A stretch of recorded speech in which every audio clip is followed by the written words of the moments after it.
história da Segunda Guerra Mundial. Novos desafios.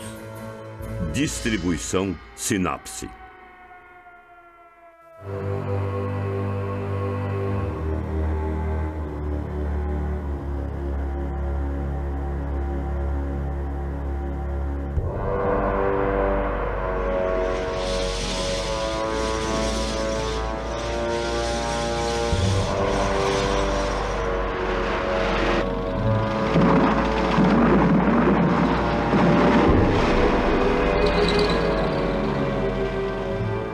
Quando a guerra irrompeu em 1939, enquanto tanques nazistas avançavam pela fronteira polonesa, seria virtualmente impossível prever até onde iriam as consequências das ações de Adolf Hitler.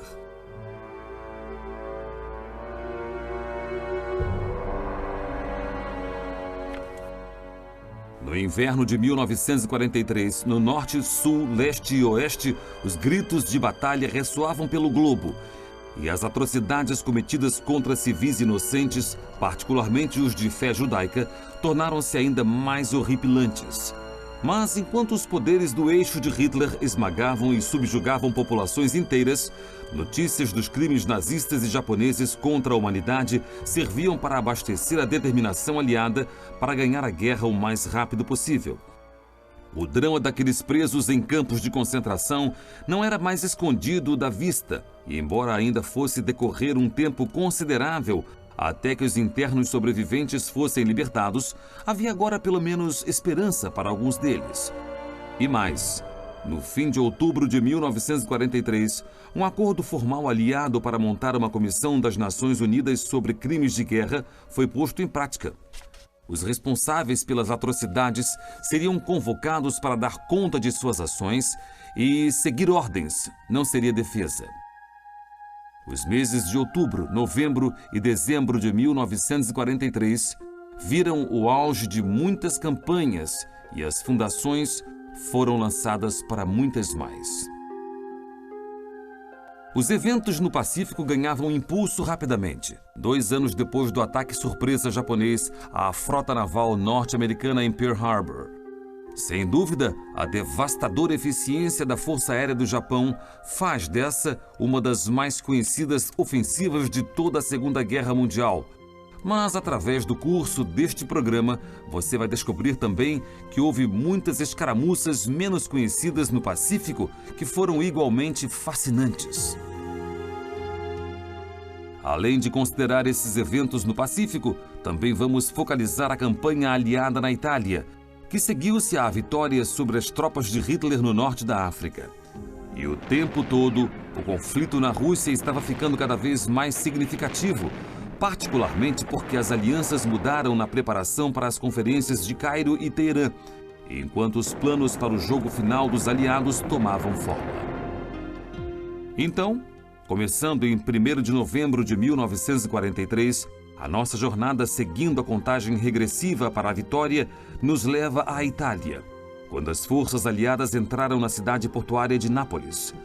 A complexa política da Itália e a posição da nação na Segunda Guerra Mundial significava que o povo de Nápoles já havia se levantado contra o exército alemão de ocupação antes dos aliados chegarem. Porém, para entendermos realmente os eventos na Itália em 1943, temos que voltar ao fim da Primeira Guerra Mundial.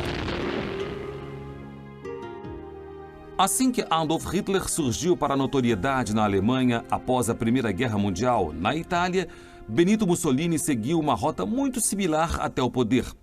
Nascido em 1883, filho de um ferreiro, Mussolini mudou-se para a Suíça em 1902 em busca de trabalho. E foi aqui que ele envolveu-se com a política socialista. Quando ele voltou à Itália, em 1904, foi para virar jornalista com uma publicação socialista, mas ele rompeu com os socialistas quando eles opuseram-se à entrada da Itália na Primeira Guerra Mundial. E quando foi recrutado, em 1915, Mussolini pegou em armas por seu país. Ao todo, Mussolini fez cerca de 9 meses de serviço ativo, mas nos anos após a guerra, ele voltou à arena política, desta vez não como socialista, mas fundando o Partido Fascista, no início de 1919. Como Adolf Hitler na Alemanha, Mussolini acreditava que seria o salvador de sua nação, e onde o descontentamento era comum, ele encontrou seus apoiadores. Muitos veteranos de guerra desempregados seguiam a liderança de Mussolini e foram organizados em pelotões de camisas negras, que aterrorizavam seus adversários políticos.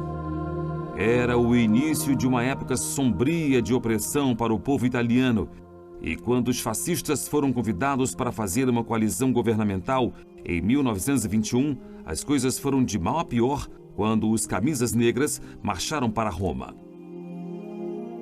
Até o rei da Itália, Vittor Emanuel III, dirigiu-se a Mussolini, convidando o autoproclamado Il Duce para formar um governo com consequências desastrosas, porque em 1925 a democracia foi desmantelada. A Itália encontrava-se em poder de um ditador tão imprevisível quanto Adolf Hitler estava tornando-se na Alemanha. Depois que a queda da Bolsa em 1929 viu o mundo entrar em uma depressão econômica, os anos 1930 encontraram os impérios de Hitler e Mussolini crescendo a uma taxa alarmante. No caso de Mussolini, a Abissínia, hoje conhecida como Etiópia, era o alvo principal. Além de fazer invasões na África, Mussolini também apoiava o general Franco na Guerra Civil Espanhola. E, mais importante, cooperava com Hitler e a Alemanha nazista em tal grau que culminou em maio de 1939 em seu Pacto de Aço, enquanto a Segunda Guerra Mundial surgia de modo assustador. A Itália entrou formalmente na Segunda Guerra Mundial em 10 de junho de 1940, assinando oficialmente o Pacto Tripartite com a Alemanha e o Japão em 27 de setembro daquele mesmo ano em Berlim.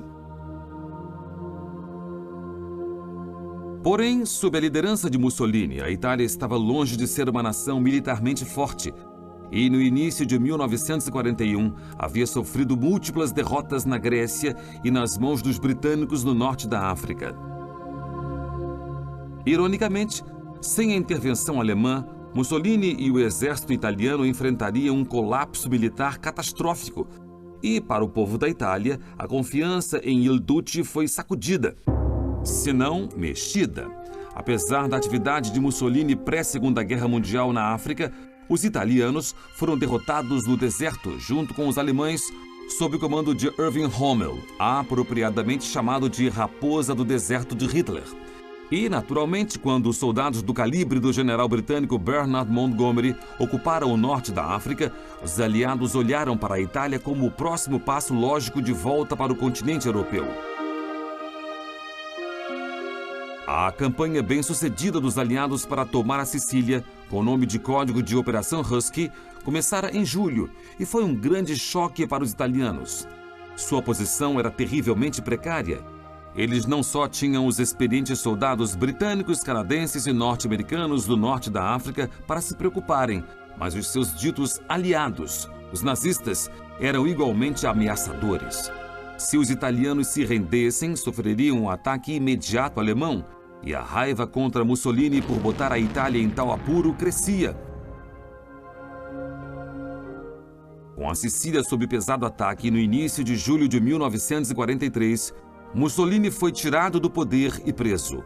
O próprio rei da Itália assumiu o controle e, com o marechal Badoglio assumindo o governo, Hitler temia uma iminente rendição italiana aos aliados e ordenou que fossem postos em prática imediatamente os planos para libertar Mussolini.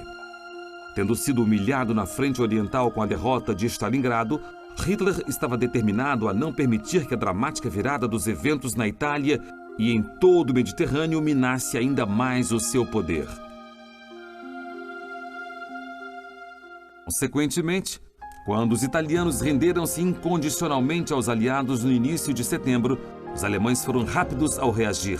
Primeiro, eles libertaram Mussolini e o restabeleceram como ditador fantoche, e depois trabalharam, recuperando o que podiam para tentar impedir o progresso dos aliados. O que iria desenrolar-se na Itália mudaria o curso da guerra e o presidente norte-americano Franklin Roosevelt comentou astutamente em uma de suas famosas transmissões ao pé da lareira que acontecera a primeira fenda no eixo. O regime fascista na Itália, criminoso e corrupto, está se despedaçando. A pergunta agora era quem iria pegar os pedaços primeiro, os aliados ou os alemães.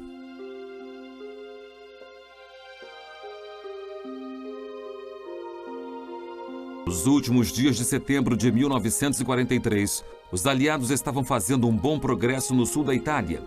Enquanto o rei e o marechal Badoglio encontravam-se com o general norte-americano Dwight Eisenhower a bordo do HMS Nelson para assinar um armistício total, ao norte, Hitler havia anexado as regiões que falavam alemão no norte da Itália.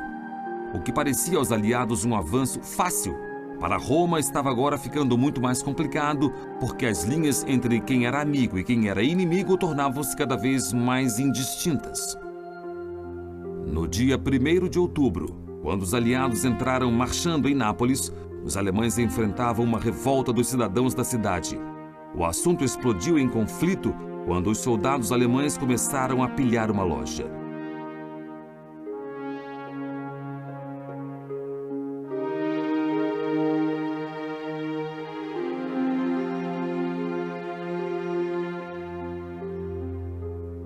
Pelo menos no meio da devastação de Nápoles, os aliados foram assegurados do apoio de seus novos irmãos em armas.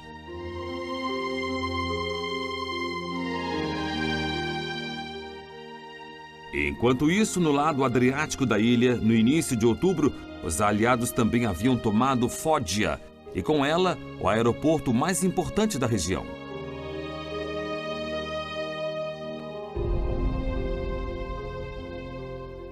O ministro da propaganda de Hitler, Joseph Goebbels, foi rápido em avaliar a situação e percebeu que mesmo os seus consideráveis talentos seriam muito exigidos para dar um aspecto positivo a esse evento.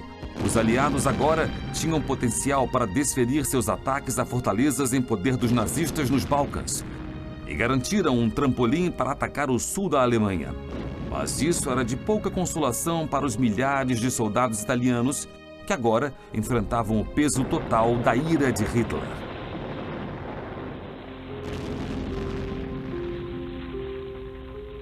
Mesmo os que haviam rendido-se aos alemães, incluindo 5.000 na ilha grega de Cefalônia, foram brutalmente massacrados pelos nazistas. E com as pressões aumentando, não era só o pessoal militar que enfrentava a reação adversa da retaliação alemã.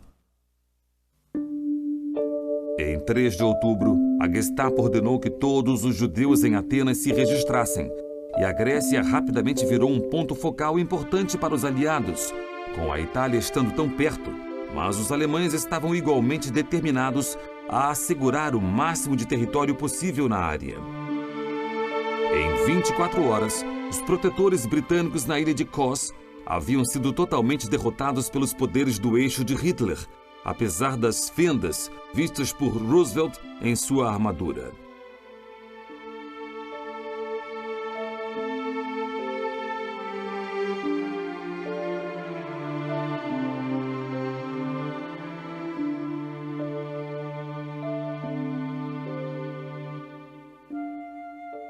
E enquanto os judeus gregos estavam visados, os judeus italianos também estavam para descobrir o ferrão da perseguição nazista. Em 9 de outubro, uma centena de judeus italianos de Trieste foi cercada e mandada para Auschwitz, e nenhum deles sobreviveu. Esse era o dia da expiação no calendário judeu, o antigo festival de Yom Kippur, um dos mais sagrados de todos os feriados judeus.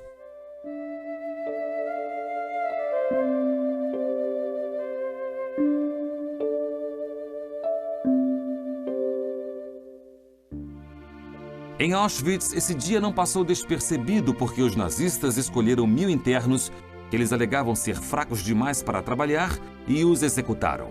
Sem a proteção por não fazerem parte do eixo do mal de Hitler, os judeus da Itália agora eram alvos da SS. Porém, havia algumas vantagens a desfrutar, porque Eisenhower anunciou que não haveria mais bombardeios aliados na Itália. e todos os esforços foram feitos para evitar que os navios da marinha italiana caíssem em mãos alemãs. Mas a retaliação de Hitler foi impiedosa, e enquanto a Luftwaffe recebia ordens para atacar os navios em fuga que seguiam para Malta, ele também convocou mais soldados da infantaria da frente russa. Com os nazistas ocupando totalmente Roma, o general Erwin Rommel ficou a cargo do comando das operações no norte da Itália, enquanto o general Kesselring tinha a tarefa hercúlea de impedir a onda do avanço aliado no sul e proteger a capital italiana. Embora Kesselring pouco pudesse fazer por Nápoles, o Führer ficaria encantado com a devastação que o seu general deixou para os aliados cuidarem.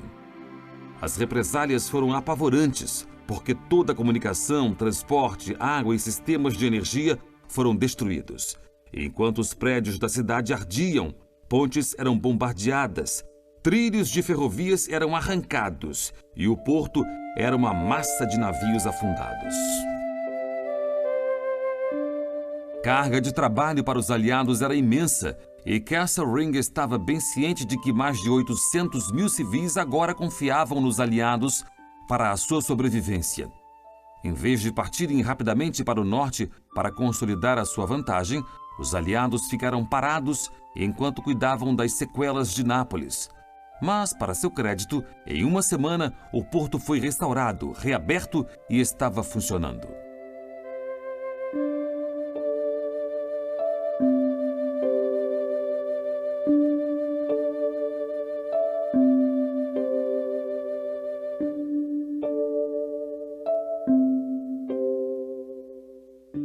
Com a visão dos comandantes aliados virada agora para Roma, não havia tempo a perder e a linha defensiva alemã no rio Volturno, 32 quilômetros a noroeste de Nápoles, foi atacada.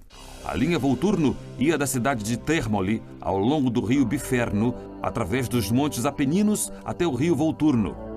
No início do dia 6 de outubro, tanques canadenses forçaram as tropas alemãs de ocupação a baterem em retirada de Termoli e no dia 12, o 5º Exército Norte-Americano havia cruzado o rio para abrir a linha defensiva alemã e, fazendo isso, empurrou os nazistas ainda mais para trás.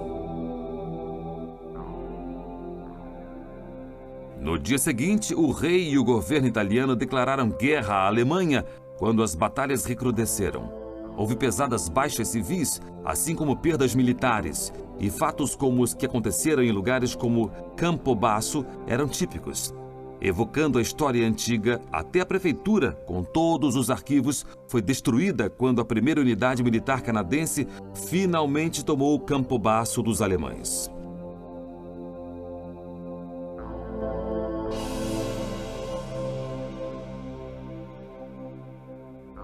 Em 16 de outubro, os aliados estavam a apenas 144 quilômetros de Roma, mas no mesmo dia, na capital, os oficiais da SS alemã prenderam mais de 1.000 judeus italianos. Porém, com mais de 4.000 judeus tendo recebido refúgio em casas particulares, monastérios e conventos, sem falar em quase 500 escondidos dentro do Vaticano, os nazistas viram-se de novo frustrados por seus antigos aliados.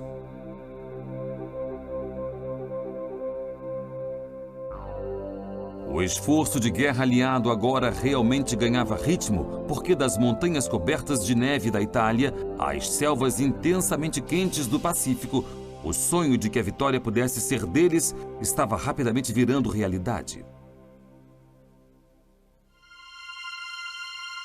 A influência positiva de Roosevelt, Eisenhower e dos norte-americanos estava fazendo uma colossal diferença, e com eles veio a propaganda tão efetiva quanto a manipulada por Joseph Goebbels e os nazistas. Os astros de filmes de Hollywood correram para entreter os soldados, e da glamurosa Carol Landis ao cômico Joe Brown, muitos artistas ficaram felizes em fazer o seu papel, sem se importarem com os riscos à sua própria segurança pessoal.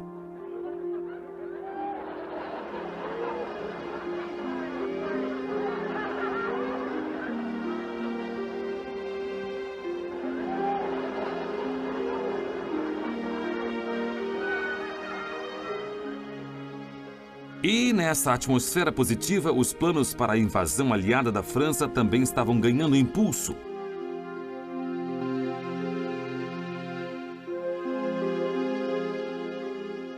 No sul da Inglaterra, estavam acontecendo exercícios com navios de desembarque de tanques. E em meados de outubro, o nome de código Mulberry havia sido selecionado para os altamente ousados portos artificiais feitos de concreto, que seriam uma parte essencial do plano de desembarque do dia D. Porém, as principais nações aliadas, os Estados Unidos, a Grã-Bretanha e a Rússia, estavam longe de sentirem-se à vontade umas com as outras, principalmente porque a Rússia havia sido tão proximamente ligada a Hitler nos estágios iniciais da guerra.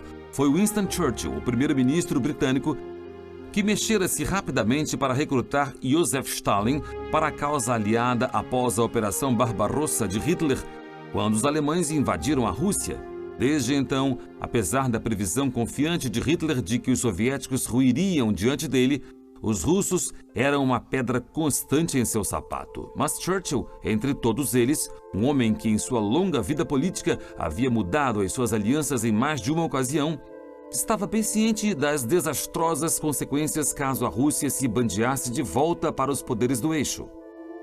Consequentemente, em 18 de outubro, em Moscou, os ministros norte-americano, britânico e russo do exterior concordaram que não iriam considerar quaisquer negociações de paz separadas com a Alemanha, enquanto no dia seguinte, em Washington, os norte-americanos concordaram em enviar milhões de toneladas em ajuda para os soviéticos.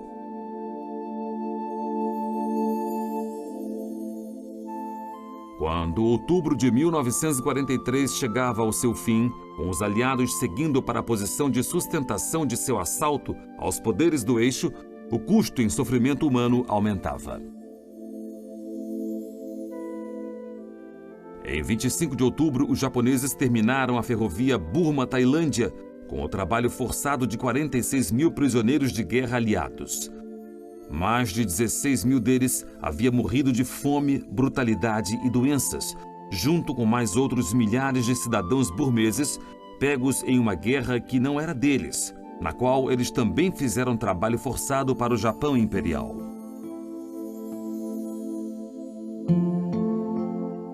Enquanto os eventos no sul da Europa seguiam agora em um ritmo acelerado, o mesmo era igualmente verdade no Pacífico. No primeiro dia de novembro, os soldados norte-americanos da 3ª Divisão de Fuzileiros Navais desembarcou na Baía Imperatriz Augusta, em Bougainville, nas Ilhas Salomão.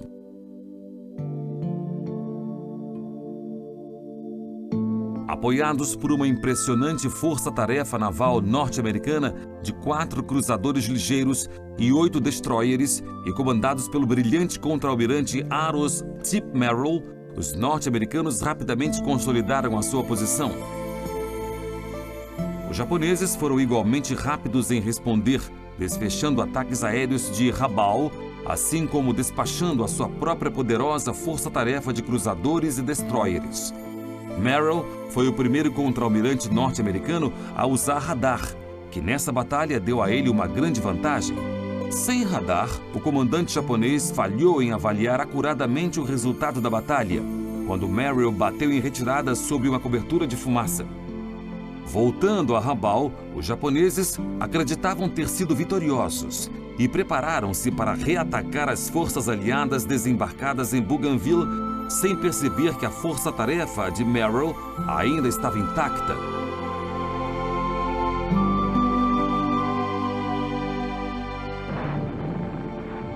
Dois porta-aviões norte-americanos atacaram Rabaul no dia 5 de novembro. E, tendo subestimado o inimigo, a frota japonesa sofreu perdas pesadas, o que significava que qualquer perigo para os agora bem estabelecidos fuzileiros navais norte-americanos, vindo da Marinha Imperial do Japão, tinha passado, pelo menos por enquanto.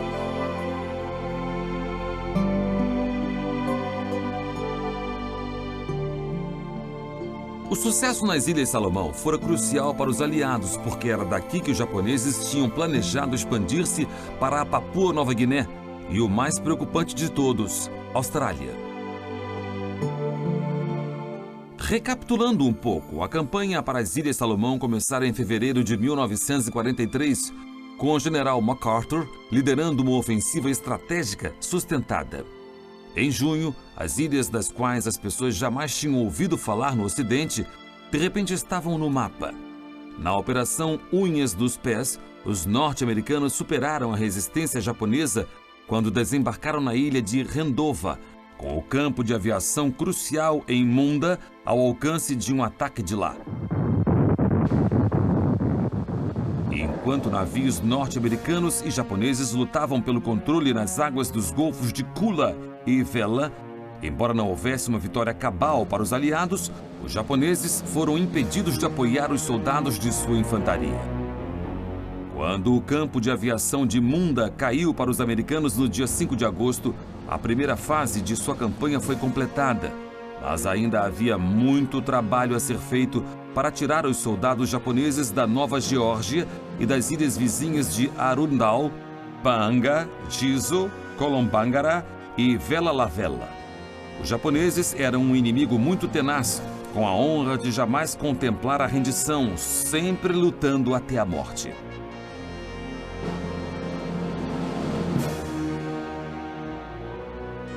Nos preparativos para a Batalha da Baía Imperatriz Augusta, em novembro de 1943, a Operação Unhas do Pé havia sido vital, e o que vinha à frente estava destinado a ser igualmente desafiador.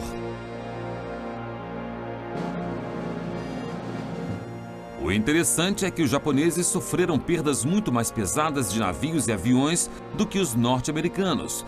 Mas enquanto os Estados Unidos conseguiam fabricar substitutos, nesse estágio na guerra, os japoneses não conseguiam. Porém, a determinação japonesa em batalha e a política de não rendição continuavam destemidas, avisando aos aliados que qualquer que fosse o resultado da guerra contra Hitler na Europa, a vitória sobre os japoneses seria uma questão totalmente separada.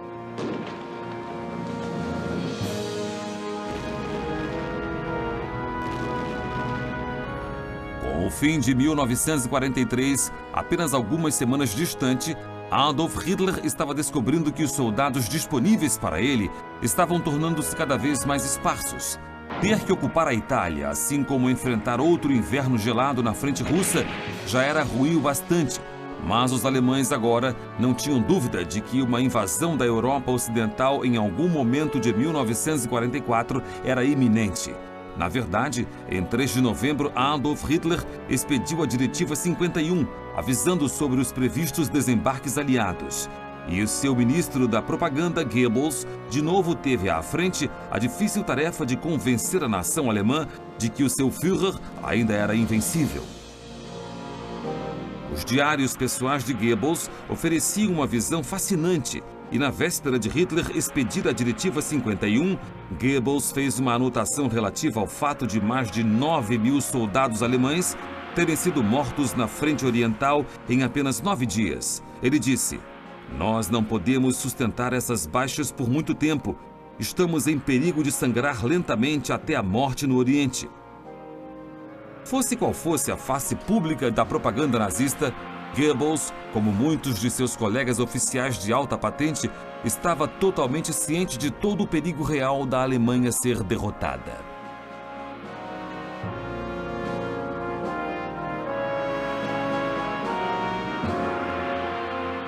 Sem dúvida, a máquina de propaganda nazista estava sendo exigida ao máximo pelos eventos na Europa Ocidental e na Rússia.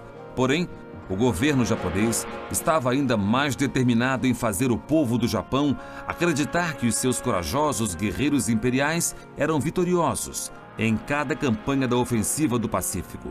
Houve, é claro, várias ocasiões em que eles conseguiram atingir diretamente os aliados, particularmente no mar. E em 19 de novembro, a Marinha Japonesa afundou o USS Sculpin, um submarino de classe Sargo. Apropriadamente batizado com o nome de um peixe notavelmente furtivo que pode sobreviver fora d'água, assim como nela, e capaz de infligir uma ferroada dolorosa, o afundamento do Sculpin foi um grande golpe para a Marinha norte-americana. Mesmo assim, os japoneses perderam uma oportunidade de ouro para conseguir informações com relação ao ataque devastador que os aliados estavam planejando para o dia seguinte, nos 3 atóis nas ilhas Gilberto, Makin, Tarawa e Abemana.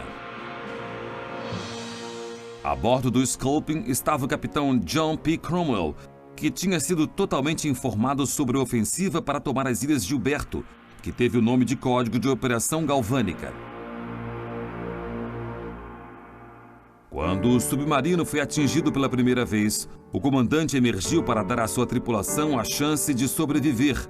Mas um disparo direto à torre do submarino significava que ele, junto com muitos de seus homens, morrera na hora. Cromwell não estava entre eles, mas percebeu que, se fosse feito prisioneiro pelos japoneses, poderia revelar os planos secretos sob tortura. Corajosamente, ele afundou com o submarino atingido em vez de botar a operação em risco e foi postumamente laureado com a Medalha de Honra por devoção a seu país. Até essa data, os norte-americanos haviam tido pouca chance de ficar na ofensiva com os japoneses, porque após o choque de Pearl Harbor, eles constantemente tomavam uma posição defensiva. O interessante é que na Batalha de Tarawa foi apenas a segunda vez que eles fizeram isso, sendo a primeira a campanha de Guadalcanal, onde a sua força anfíbia de desembarque encontrara pouca resistência. Mas as coisas estavam para mudar drasticamente.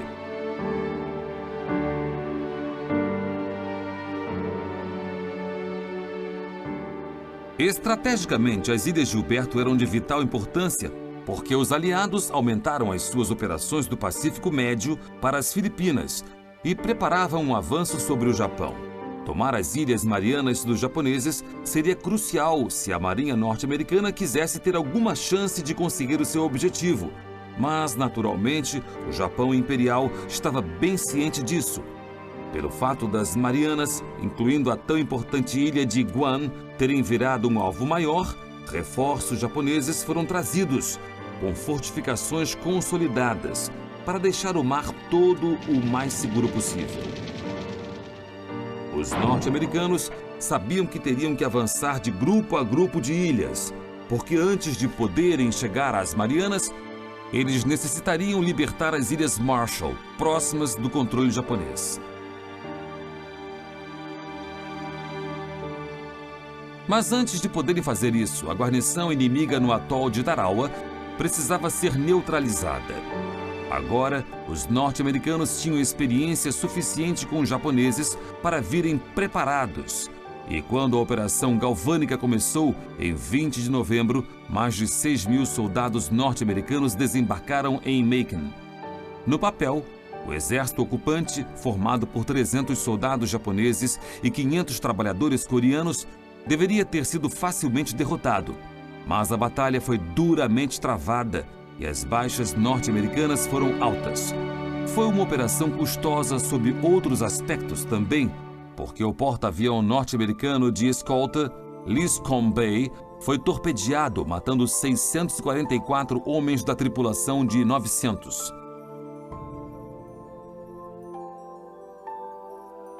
Então, um acidente a bordo do coraçado norte-americano Mississippi, durante o bombardeio pré-desembarque de Makin, quando a torre explodiu, resultou em mais 43 mortes norte-americanas. O povo de Makin, porém, estava encantado por saudar seus libertadores norte-americanos, oferecendo cocos como prova de sua gratidão.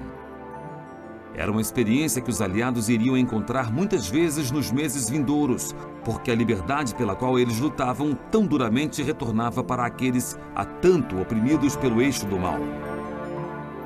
Com Makin segura, os soldados norte-americanos iniciaram o seu assalto ao atol de Tarawa, de novo com cerca de 6.000 homens, mas havia 5.000 soldados japoneses à espera deles. Seguiu-se uma batalha sangrenta durando cerca de 76 horas, com mais de 1.000 norte-americanos mortos, e a estatística japonesa com certeza oferece uma leitura fascinante. Da vasta força defensora, apenas um oficial japonês e 16 de seus homens sobreviveram, junto com 129 dos trabalhadores coreanos recrutados que também aumentaram os números.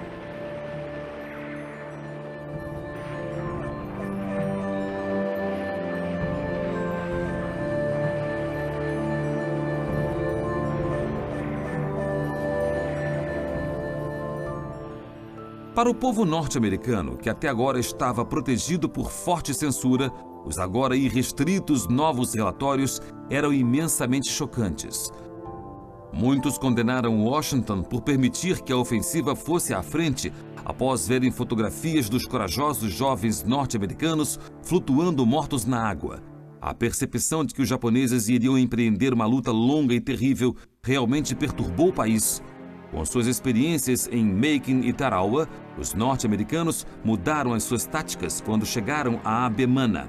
Apesar da guarnição japonesa muito menor, um fuzileiro naval foi morto em minutos durante uma tentativa de desembarque.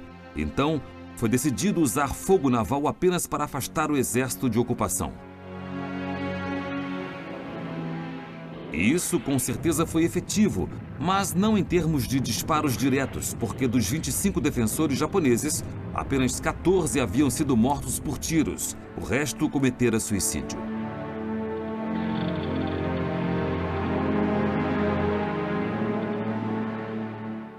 A perda das Ilhas Gilberto para os norte-americanos estava longe de ser boa notícia para o governo japonês em Tóquio.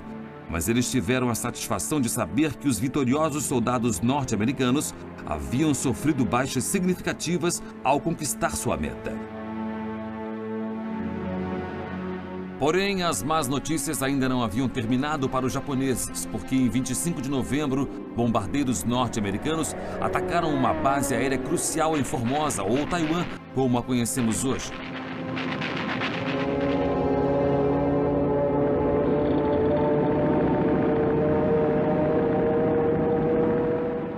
A marinha japonesa operava pesadamente em Formosa, que havia sido tomada dos chineses, e a destruição de 42 de suas aeronaves pelos norte-americanos nessa missão foi um grande golpe. A cobertura aérea dava proteção extra aos couraçados japoneses, e perder tantos aviões foi realmente muito custoso. E não foram só os norte-americanos que deram problemas aos japoneses no fim de 1943, porque no mesmo dia, na Nova Guiné, forças australianas tomaram um território vital. De repente, apesar da luta feroz e da atitude até a morte, os japoneses não estavam parecendo tão invencíveis quanto gostavam.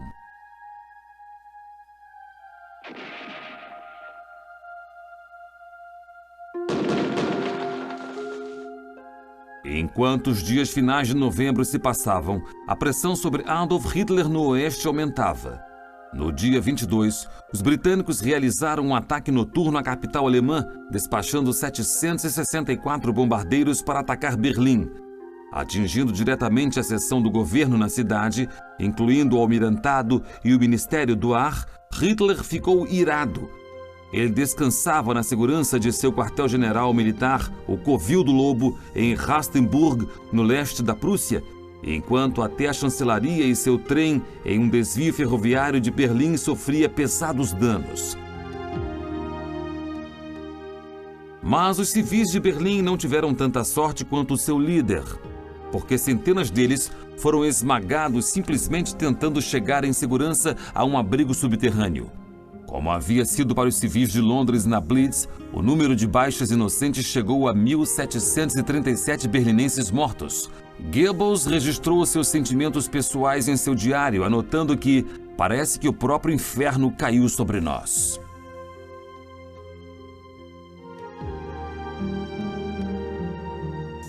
Os britânicos perderam 167 tripulantes aéreos no ataque, mas na noite seguinte o comando aéreo ordenou um outro ataque a Berlim. Desta vez, 127 tripulantes foram perdidos, mas o efeito sobre a capital alemã foi de novo devastador.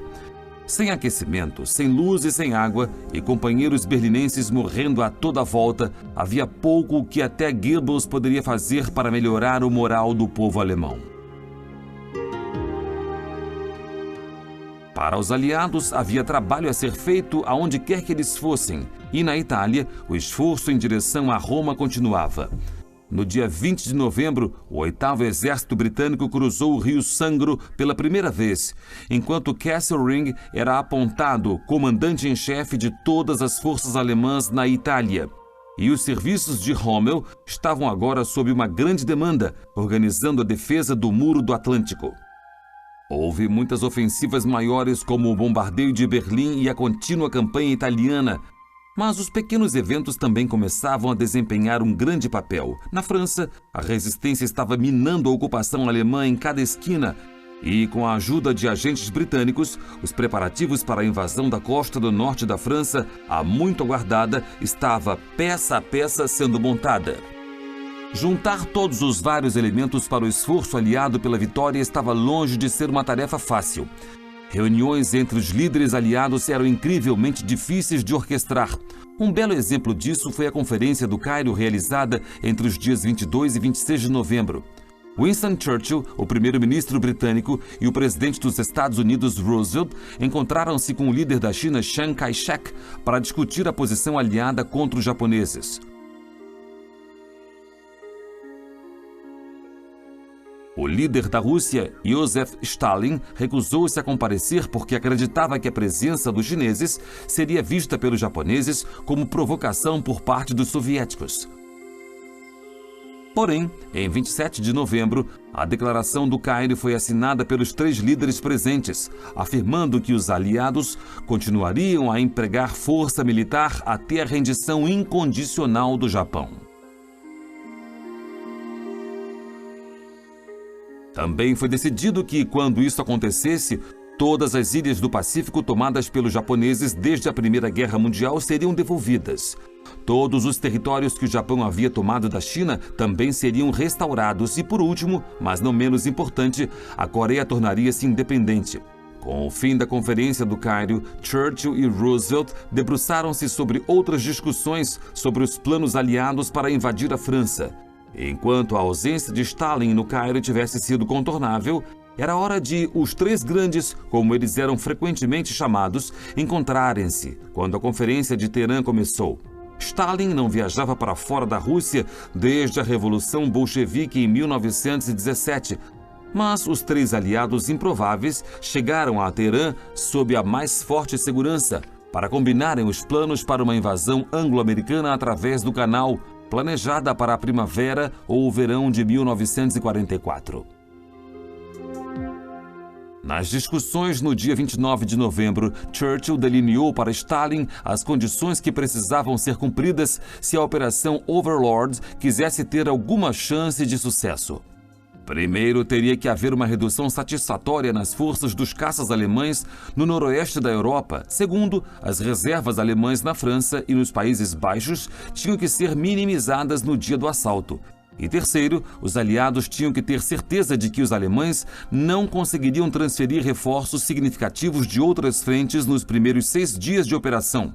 Stalin estava cético sobre isso ser possível, mas Churchill, como sempre, encontrou as palavras certas para expressar o que era requerido quando disse: "Será nosso dever inflexível investir através do canal contra os alemães com cada músculo de nossa força."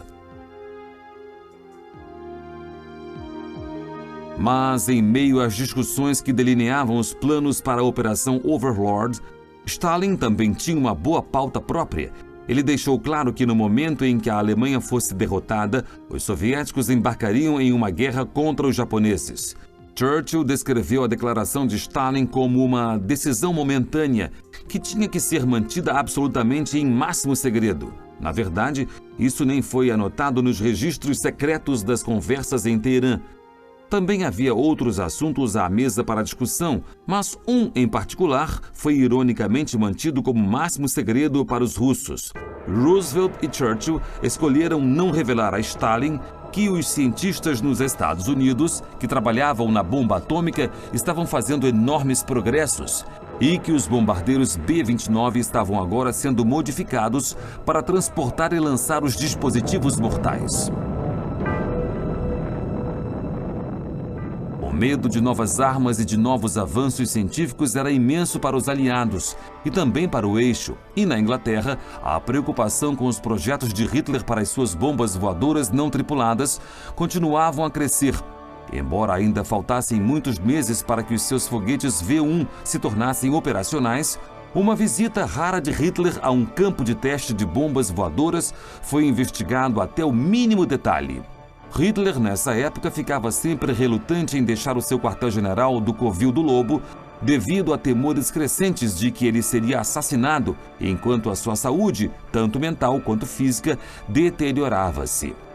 Foi sugerido que ele estava sofrendo do mal de Parkinson, mas isso nunca foi substanciado. Em virtude disso, a inteligência britânica sabia que tal visita devia ser importante, e foi até especulado que as bombas voadoras poderiam pesar até 7 toneladas.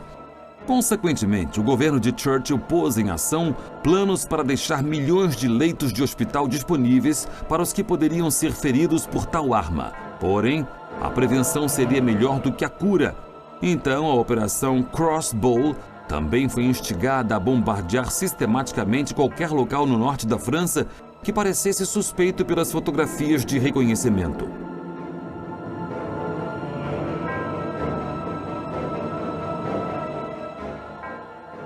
Com a chegada de dezembro, enquanto o mundo aguardava o fim de mais um ano em guerra, os maiores atores continuavam a manobrar para ficar em posição.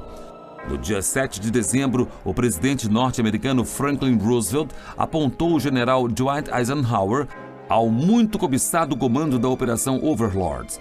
O interessante é que Eisenhower não tinha feito serviço ativo, mas em sua longa e distinta carreira militar nos Estados Unidos, ele provara ser natural como organizador e líder de homens.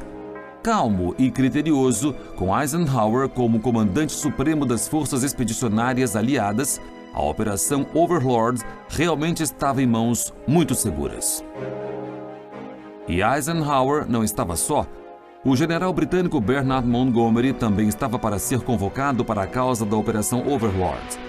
Ele havia ficado totalmente ocupado na Itália desde a sua ascensão à proeminência com o 8º Exército Britânico no norte da África, mas as coisas agora estavam andando muito devagar na campanha italiana, porque os alemães apertaram o controle sobre Roma e outras fortalezas significativas. No fim de dezembro, Montgomery voltou à Inglaterra para comandar o 21º Grupo de Exército, enquanto Oliver Lees assumia o papel de Monty na Itália. Sempre franco, Montgomery, com uma característica falta de tato, anunciou que estava feliz por deixar o que ele descreveu como o café da manhã de cachorro da campanha aliada na Itália.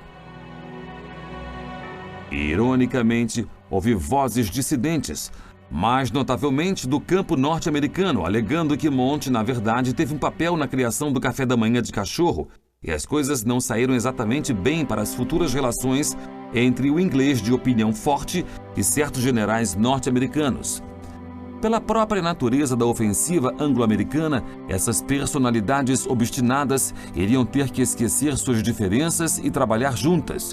E isso realmente exigiria todo o imenso talento de Eisenhower como diplomata para assegurar que os homens necessários para ganhar a guerra não terminassem brigando entre si.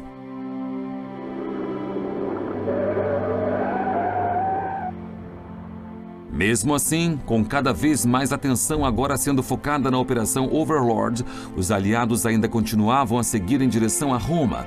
Para os soldados canadenses, britânicos e norte-americanos lutando na Itália, agora ficara evidente que as batalhas à frente iriam ser longas, extenuantes e custosas. O que antes parecia ser uma campanha direta, agora iria tornar-se uma guerra de atrito ao longo de 1944. Enquanto 1943 chegava ao fim, os alemães na frente de batalha de Cassino não eram desalojados, apesar dos máximos esforços dos aliados. O inverno estava tornando a tarefa ainda mais difícil, e qualquer esperança da questão na Itália ser totalmente concluída antes do início da Operação Overlord começava a desaparecer rápido. E enquanto o Natal surgia no horizonte, os eventos no Pacífico também continuavam a chegar às manchetes. Em 15 de dezembro, soldados norte-americanos desembarcaram na Península Araue, no extremo oeste da Nova Britânia, nas Ilhas Salomão. Foi um avanço estrategicamente importante, com a capital da Nova Britânia, Rabaul, ainda operando como uma formidável fortaleza japonesa. Com as pessoas em toda parte rezando pela paz no Natal, a Segunda Guerra Mundial marchava impiedosamente sempre em frente. Na noite de Natal, os britânicos bombardearam novamente Berlim, E no dia de Natal, os aviões norte-americanos destruíram 24 das instalações de bombas voadoras que haviam sido vistos no norte da França.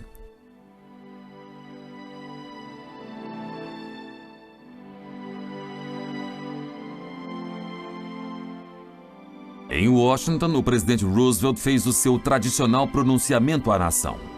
Sabemos agora que se perdermos essa guerra, levaremos gerações ou até séculos até que a nossa concepção de democracia possa viver de novo. Houve pouco conforto a ser tirado de suas sábias palavras, o que era totalmente apropriado após os recentes eventos no Pacífico e as horrendas baixas infligidas aos norte-americanos pelos japoneses. Para aqueles fuzileiros navais norte-americanos e suas famílias, a pílula amarga não poderia ser coberta com açúcar.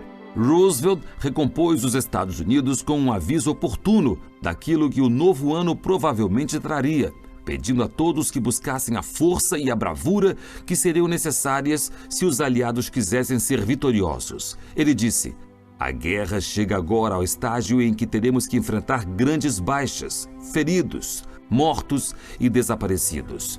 A guerra acarreta isso. Não há estrada fácil para a vitória e o fim ainda não está à vista."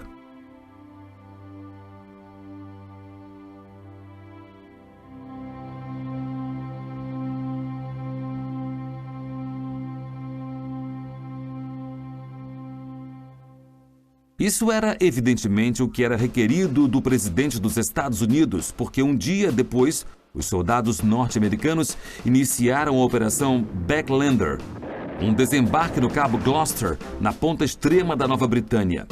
Não houve feriado festivo no Pacífico e em uma semana os norte-americanos garantiram um campo de aviação vital que dava a eles a localização perfeita para desferir ataques à ainda não conquistada metade da Nova Guiné. Essa era uma nota positiva para os aliados para o ano que terminava, mas os japoneses reagiram ferozmente como sempre, e havia pouca dúvida de que os primeiros meses de 1944 completariam-se com mais conflito ainda para o mundo em guerra. As grandes conferências foram realizadas. Os agora famosos líderes aliados foram fotografados conversando no Cairo e em Teherã. E apesar da grande rachadura política sobre direitos humanos que existia entre os aliados ocidentais e os russos, por enquanto, pelo menos, eles estavam apresentando uma frente unida. O que iria acontecer às tensas alianças quando a guerra terminasse era extremamente complicado. E em uma escala global, as ramificações eram imensas.